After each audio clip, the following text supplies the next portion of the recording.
everybody. Thank you. Thank you. Great honor. Please, thank you. Sit down, please.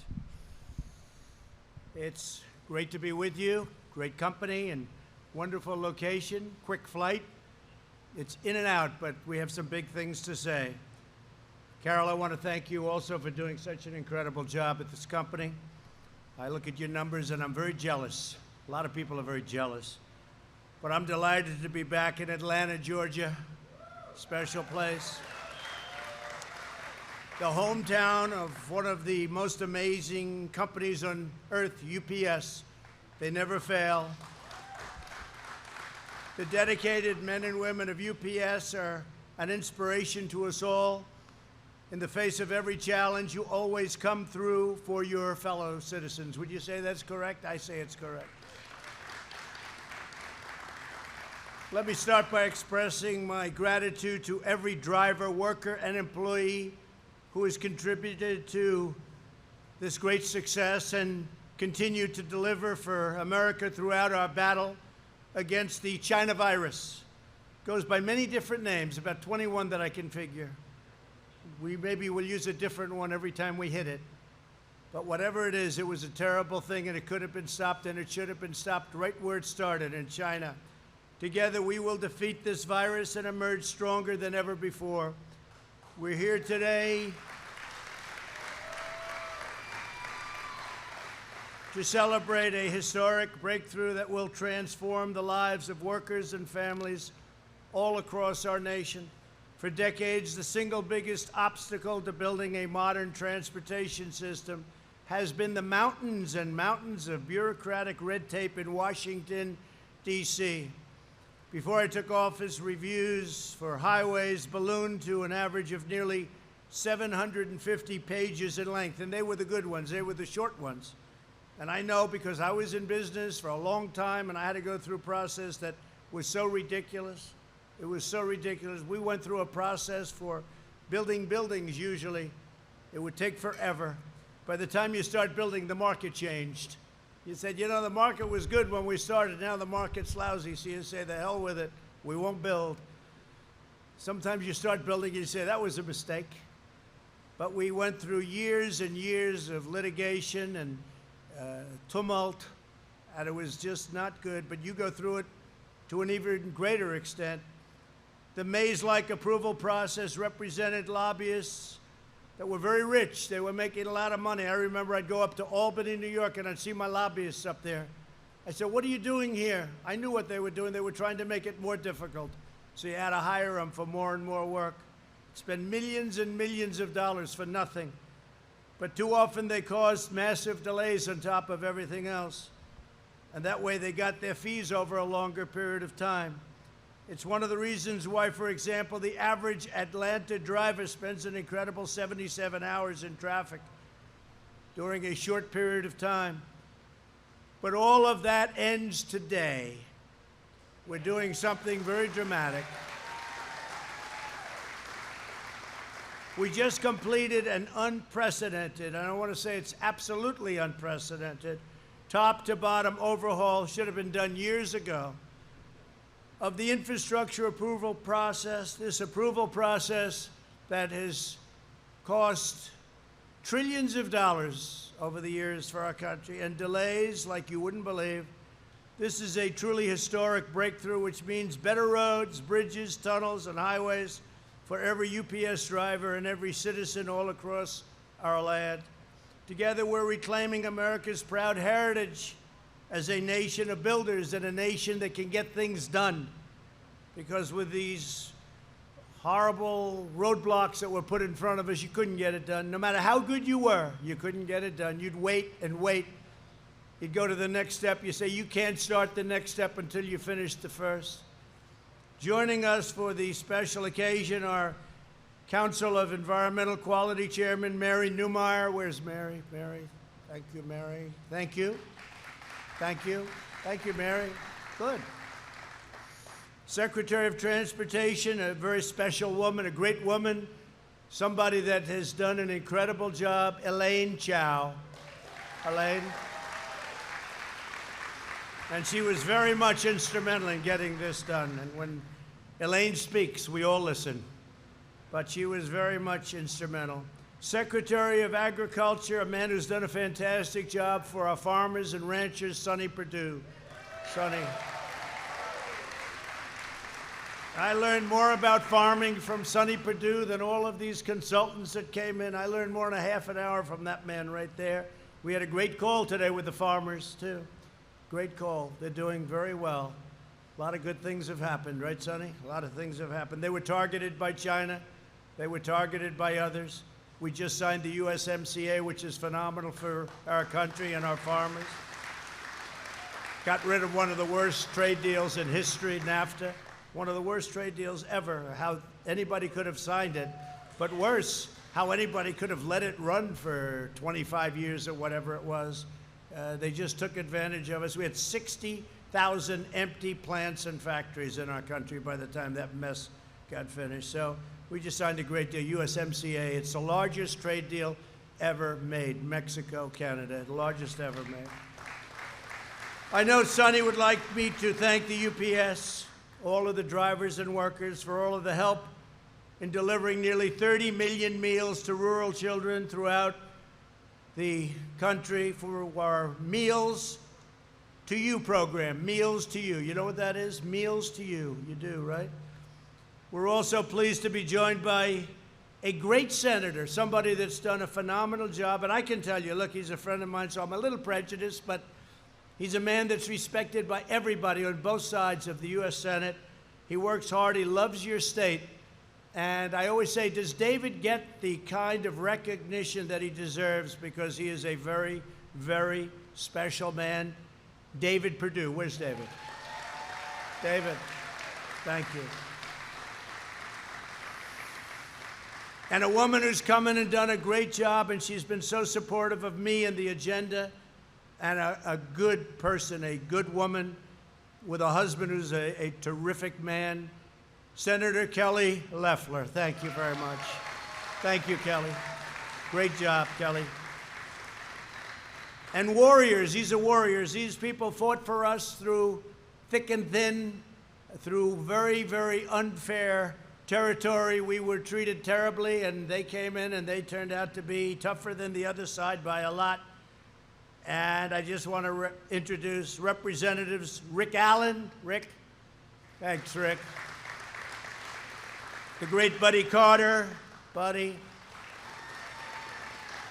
An incredible spokesman, an incredible man and friend, Doug Collins. Doug, thank you, Doug. Great job, Doug. Drew Ferguson. Drew, thank you very much, Drew.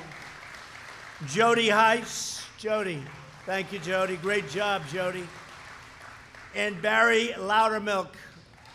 Barry, thank you very much. And also two people, friends of mine, they'll be there soon, in my opinion, because they have to be, because we need all the help we can get in Washington.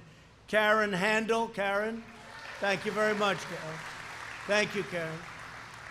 And Rich McCormick. Rich, thank you. They'll be there soon, I hope.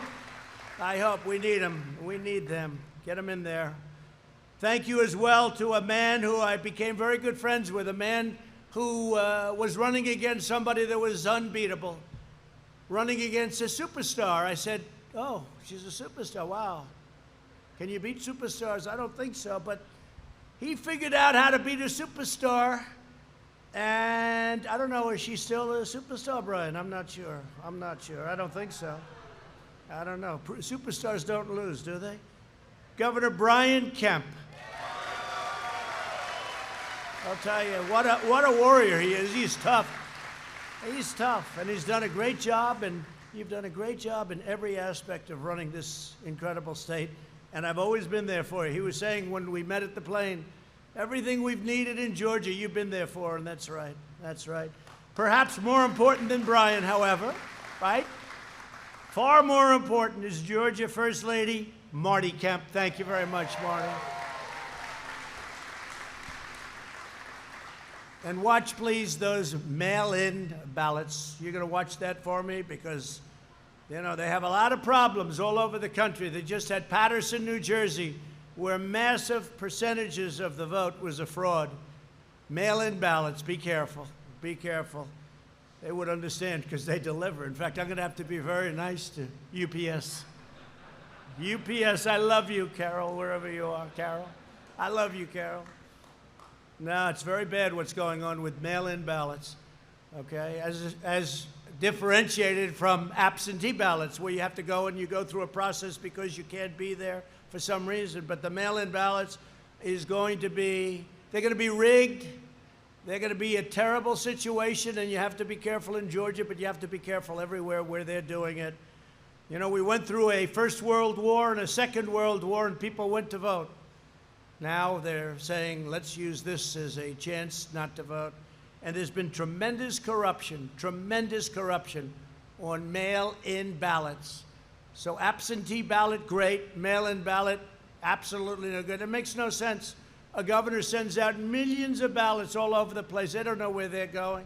They're going to wherever. I have a friend who got one for his daughter, another one for his daughter, and then a second one for the first daughter. They didn't know what to do with them. I had another friend, a really wonderful guy who's lost his son 7 years ago, Robert, his son Robert, and his son was sent a mail-in ballot. He called me, he said, what do? I just got a mail-in ballot for Robert. Robert died 7 years ago. So it's a terrible situation if they decide to use it, and we'll see what happens. There's a lot of litigation, a lot of court cases right now. And it makes sense. Just think of it. Millions of ballots. In California, they're sending out millions of ballots. They don't even know who. Maybe they know too well who they're sending them to. And maybe it's the people that don't get it. Maybe it's an area of Republicans or Democrats that don't happen to get any ballots. We've had a lot of problems. Just take a look at what's gone on over the last month. And take a look at Paterson, New Jersey. Small city in New Jersey. I think they said something like 20% of the ballots were corrupted or something happened with them. 20%. And even in the 2016 election, 1% are in question. But I don't want to talk about that one because I won, so I don't want anyone going back and looking, all right? I'm not going to talk about 2016. That was the greatest election, and now we have to do something very important. We have to keep it going, or this country will be in big, big trouble. I want to thank also for being here, Georgia Attorney General Chris Carr. You're the one, Chris. Watch that, Chris, will you?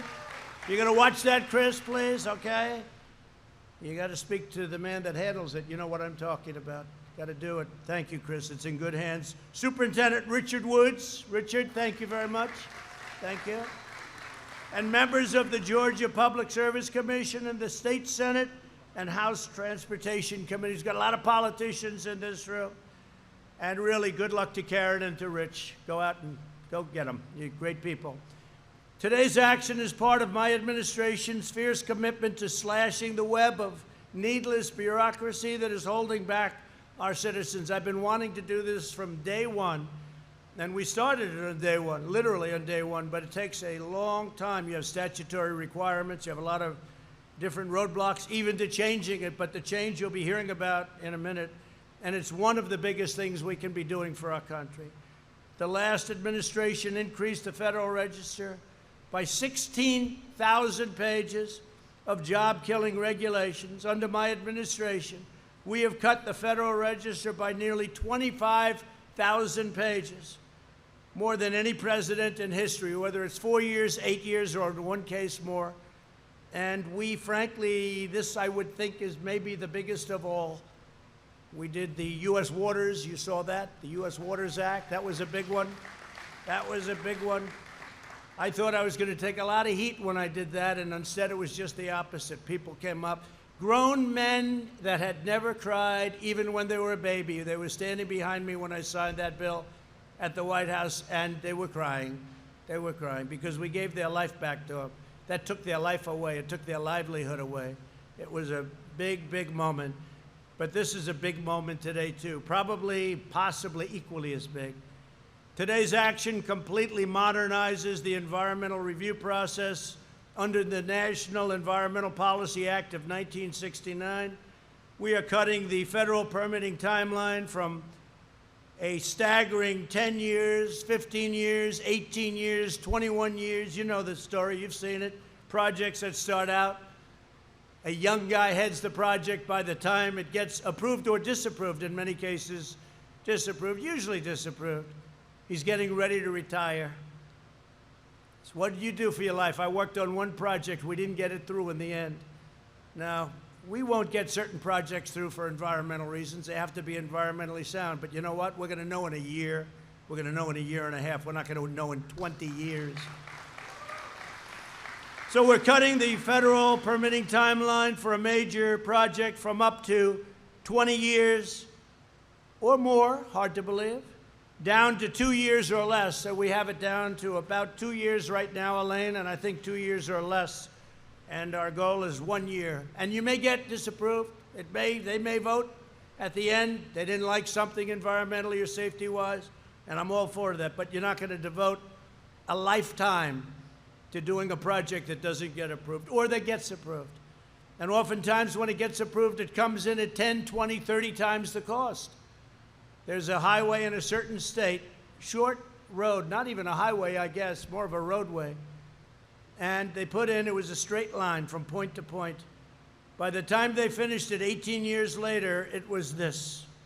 It cost tens of times. It cost many, many, many times more than the original.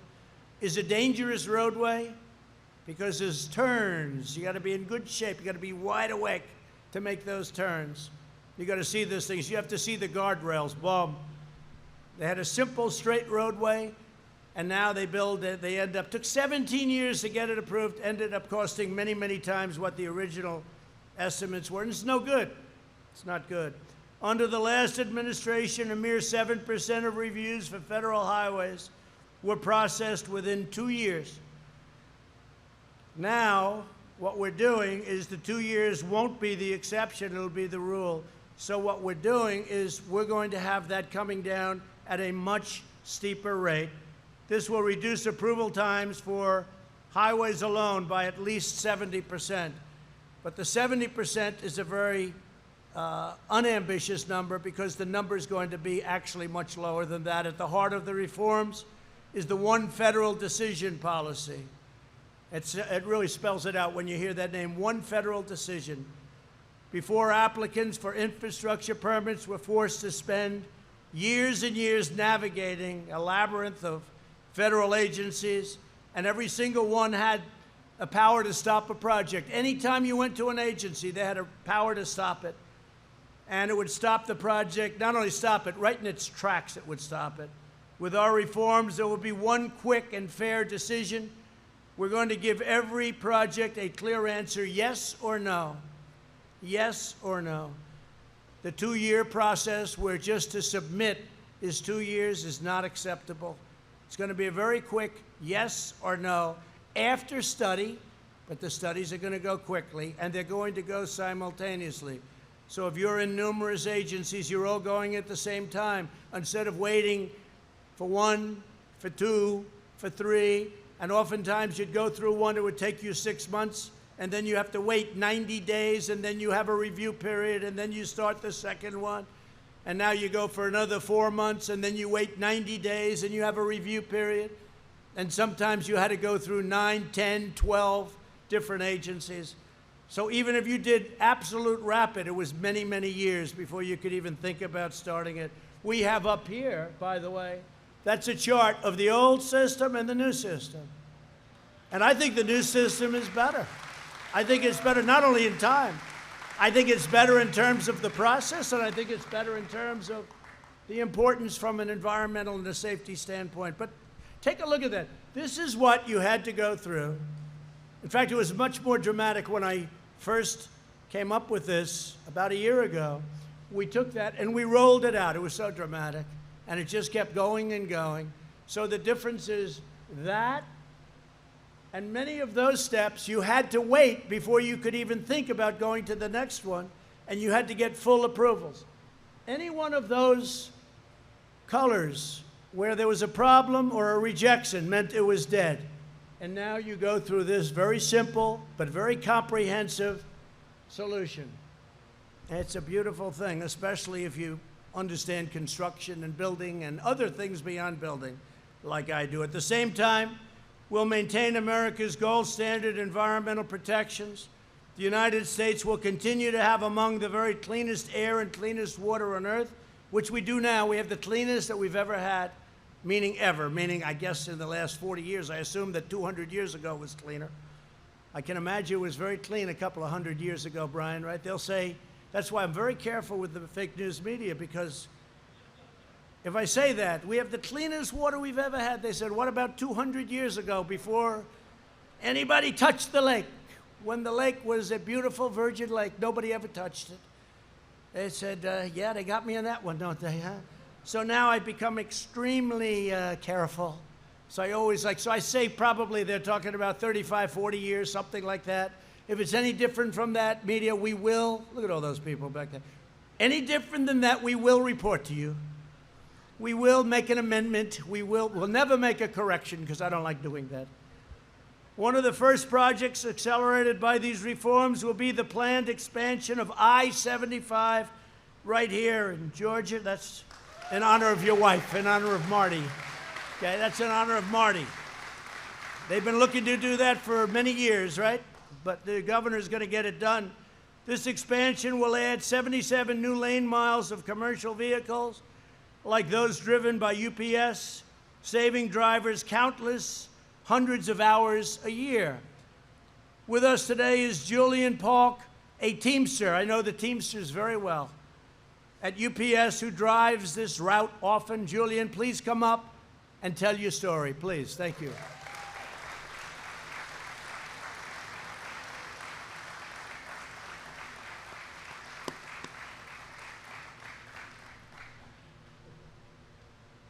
Thanks, Julian.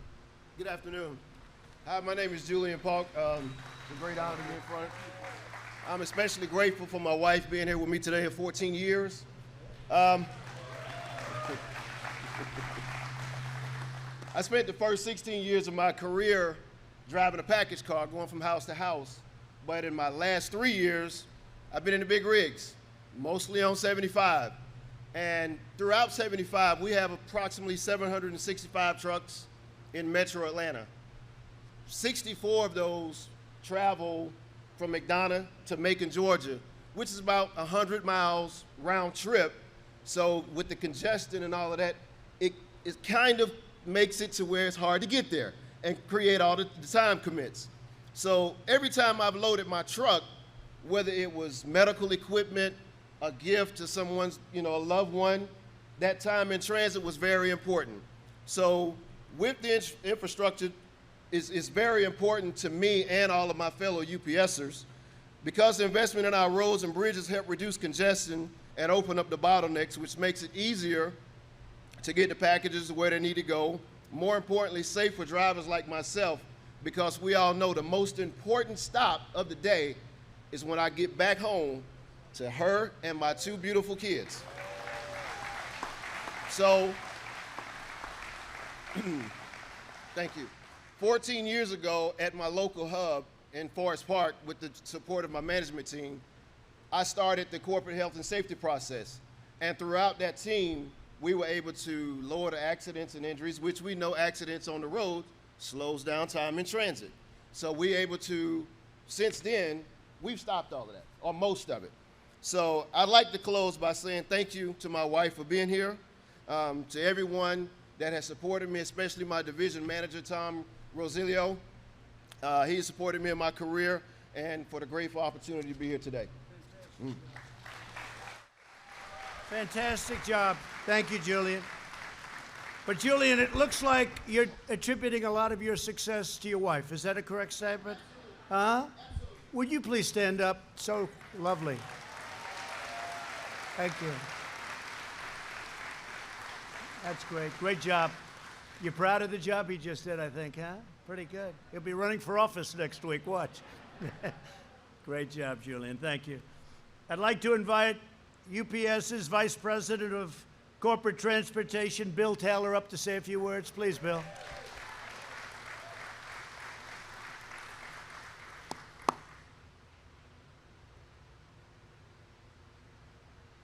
Thank you, Bill. Thank you very much. Good afternoon. No, thank you for visiting the UPS Gateway, President Trump. Thank you very much. I am so proud to be a 37-year veteran of this great company. I started my UPS career as a part-time hourly employee when I was still in school back in 1983. When I graduated from college, I went into management, and throughout my career, I've had the opportunity to work in our airline, in our freight transportation operations, and also in our package delivery operations throughout the United States. I'm now preparing to retire. When I think about UPS, all of us at UPS, and Julian's a great example, all of us at UPS worked through some very tough times through our careers, whether it's hurricanes and natural disasters, or some type of national event like 9/11 and now COVID-19. But all of us at UPS also look at that as a great opportunity to serve this great country and help bring the country through and remedy those tough situations. You look at Project Airbridge under the Trump administration and working directly with FEMA, another great example. From a UPS standpoint, we are all tremendously proud to help deliver life-saving supplies wherever and whenever they are needed. From an infrastructure standpoint, I know firsthand that improvements in our infrastructure will be a tremendous benefit to not only our customers, but also the communities that we serve. But when I think about UPS, I know how strong our technology is. I know how strong our flexible, multimodal transportation network is. And I know all UPSers are dedicated to making a difference and helping bring America forward. So as I think about ending my career, I am very grateful to retire with a strong pension plan. I hope the same for all essential workers who have a pension plan currently hung up, that they can enjoy the same when their work is over. So thank you, UPS, for a wonderful career and the great opportunity to work with so many wonderful people through the years to help make a difference. Thank you.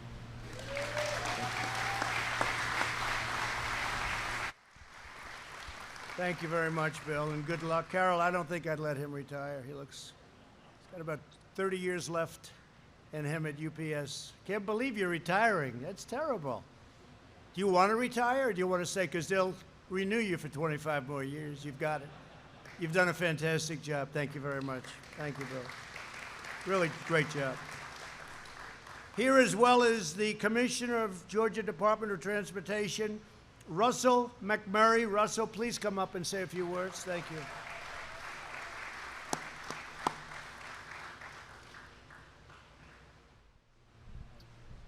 Thank you, Mr. President. Mr. President, it was an honor for me to meet with you in Washington, D.C. at the U.S. DOT with Secretary Elaine Chao and some other state DOT commissioners from around the nation for us to share with you this long, burdensome, often bureaucratic process, and you sat and listened to us with great detail that day. And today, at the end of that meeting, too, I might add that the President told us, the DOT commissioners there in the room, that he was going to streamline the environmental process, cut the red tape, and make sure that the environment is protected, number one. So today is a full circle day for me, Mr. President, that here we are today with the President and the Trump administration rolling out yet another, not the first, but another environmental process improvement that will make life much easier for people like us at the Departments of Transportation across the nation to deliver infrastructure projects like the I-75 commercial vehicle lanes to move that freight out of Savannah to Atlanta and beyond, while providing a safe corridor for the many families that travel on I-75. Now, I certainly want to acknowledge someone else that is laser focused on streamlining government and cutting red tape, and that's our Governor, Brian Kemp. Governor, I appreciate your focus to transportation and infrastructure. It certainly makes my life a lot easier, so thank you. Now, finally, I'd just like to recognize somebody else, and the President acknowledged her earlier, but the leadership exemplified by Secretary Elaine Chao at the U.S. DOT is exceptional. We have never experienced the kind of cooperation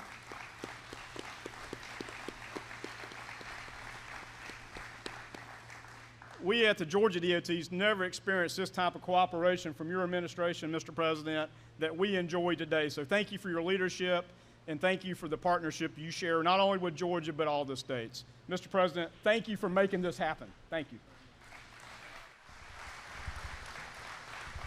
And Russell said that so well because there have been many steps that we've made over the course of the last 3 years that allowed us to get to this big giant step. This is a big deal. And this is front page all over this country. And frankly, nobody realizes what it means other than the people that are in this room and others that do what you do. But the fact is, this is something that nobody thought was possible. But it was all those little steps, Russell, that allowed us to get to this step, bureaucratically and in every other way. So thank you very much, and you've done a great job. Appreciate it. We're also joined by Janelle King, a small business owner here in Atlanta. Janelle, please come up and say a few words, please.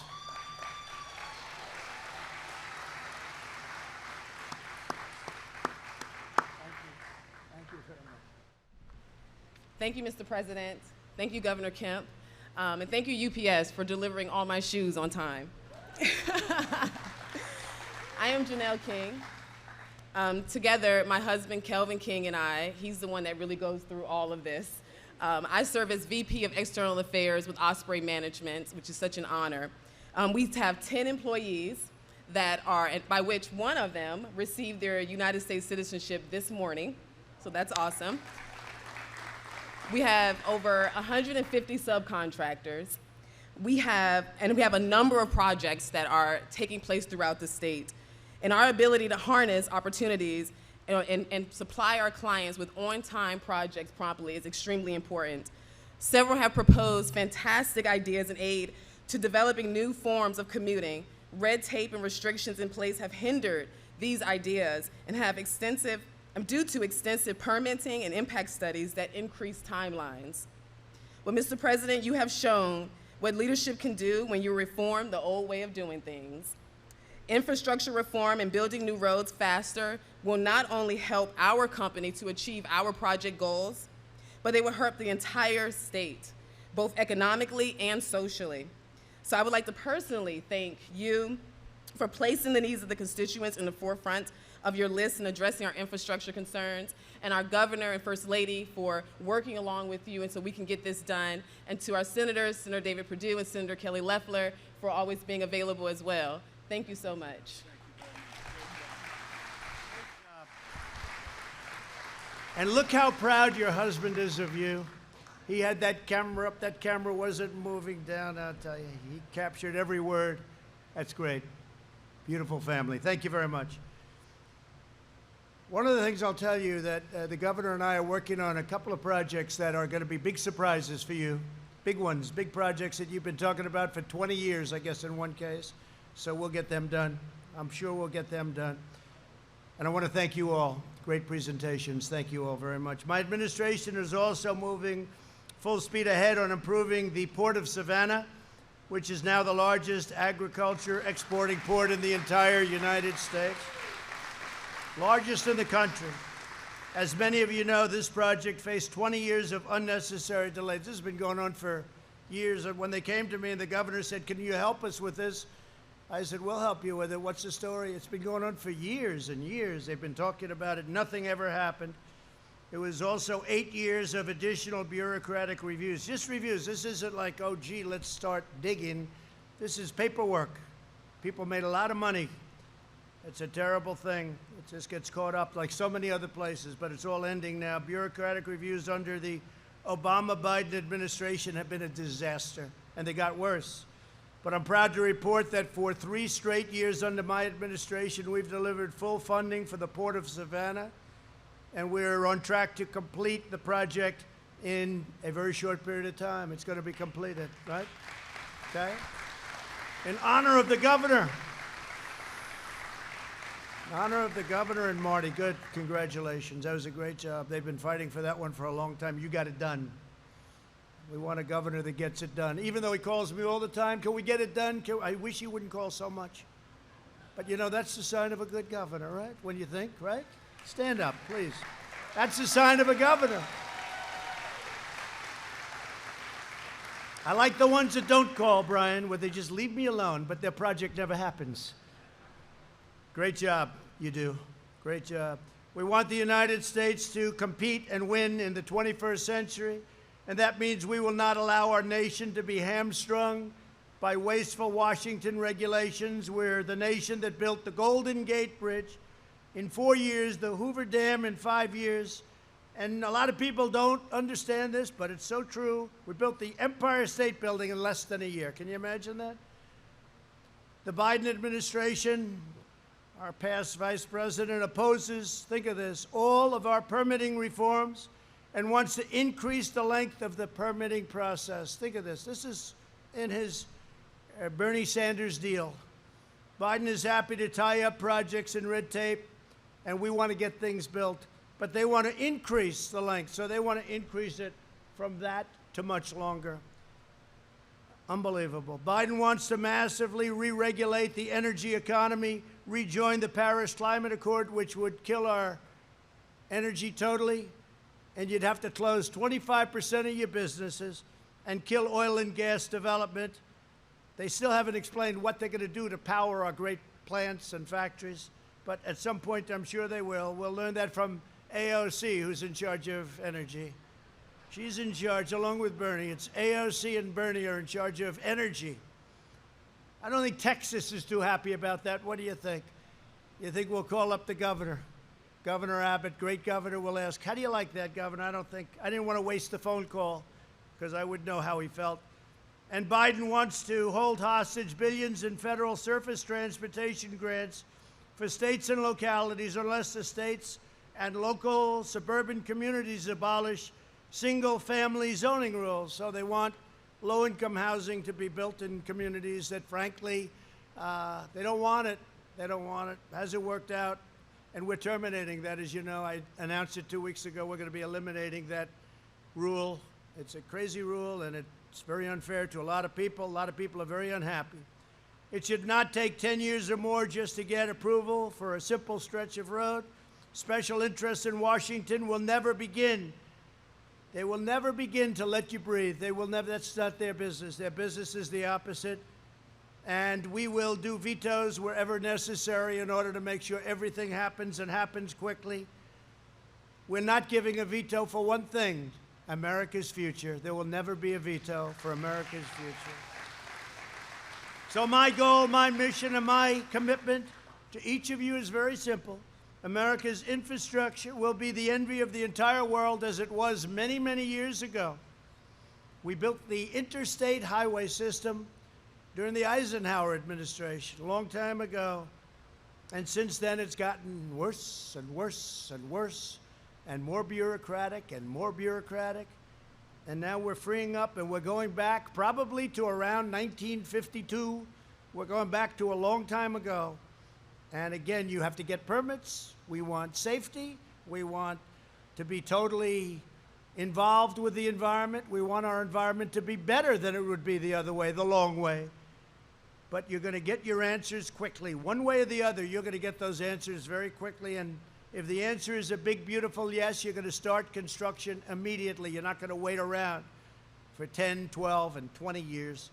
Our bridges, tunnels, freeways, and airports will no longer be the site of shame, but they'll be a source of pride. From coast to coast, town to town, we're constructing new roads, railways, runways, and waterways. You know, we had many cases where they'll get federal funding to build a highway, then it'll take them forever to get the approval. And by the time they have it approved, they need 10 times more money. They come back to the federal government. And the government would usually turn them down. They say that wasn't the deal. But sometimes it just paid 10 times more. We're not going to do that anymore. We're linking our cities with gleaming highways and blazing fast broad walk. And if you think, when you look at the farmers of this country, what they've gone through with the broadband is so bad in the middle section, that beautiful middle section of our country. Our farmers, our ranchers are hurt very badly. So we're getting fast broadband networks, and we're carving them out and towering beautiful new monuments to American greatness, and that's what they will be. But our farmers have to be thought of also. Nobody thought of our farmers. Our farmers are incredible, and they're doing an incredible job. Doing an incredible job. So for the farmers out there, broadband, here we come, broadband. They've been trying to get it for a long time, many years. Together we're building our incredible future with American hands, American heart, and American steel. As your president, I'm more determined than ever that America's infrastructure will be second to none. And in Georgia, you're going to have an infrastructure, and you're going to have some projects announced that almost all of the people in this room do not know about. Most people have given up on them, Brian. I think they've given up. They gave up with the rest of them, but we have some things planned in Georgia that'll be really incredible, and everybody's going to want it, both Democrat, by the way, and Republican. The problem is nobody was able to get it done. We get it done. One thing I know how to get things done, because under this administration,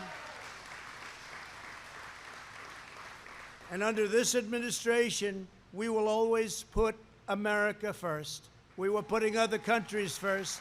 Now we're putting America first. So I want to thank everybody for being here. I want to thank and congratulate UPS on having a great run, many years, but a great run recently. You've done a fantastic job. Whether it's Skybridge or anything else that we've done with you, you've been fantastic. I really appreciate it. But especially I appreciate a state called Georgia. It's a special place. It's a great place. And it's an honor to be with you, and it's an honor. This is where I'm announcing. This is good for the whole country, not only Georgia. This is for the whole country, but I'm announcing it in Georgia because we have some great things planned for you. You are special people.